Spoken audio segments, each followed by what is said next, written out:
صار لي هواية ما مسويت لكم فلوج، فقلت اليوم أدللكم وأسوي لكم فلوج بسيط عن يومي العادي كلش.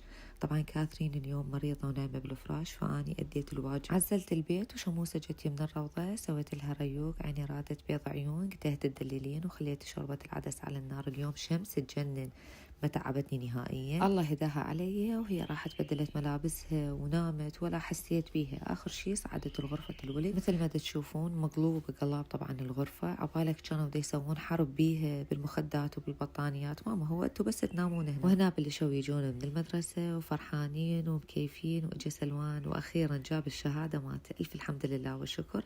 مثل ما قلت لكم بس بالرياضيات والحاسب هو مو زين، والعربي همين درجته مو كلش قوية، بس عاشت ايده، بطل يقرا هواية، يتعب على نفسه، مو مثل سيف هواية سخت. سيف فعلي من طالع على امه وسلمان متشوق حتى يجي ابوه ويشوف الشهاده مالته ويشوف الدرجات. اجا ماجد وبوسه قال له عاشت ايدك. وهنا قلت لهم انا بعد مالي علاقه، عليكم انتم تسوون الغداء وتصبوا. كلهم ساعدوني. صبينا الغداء وكاثرين اكلت بس الشوربه ورجعت نامت، ما بيها حيل اليوم خطيه. الله يعطيها الصحه والعافيه ويقومها بالسلامه. وهنا معاناه ويا شام بالنهايه. تعبانه. من شنو تعبانه حبيبتي؟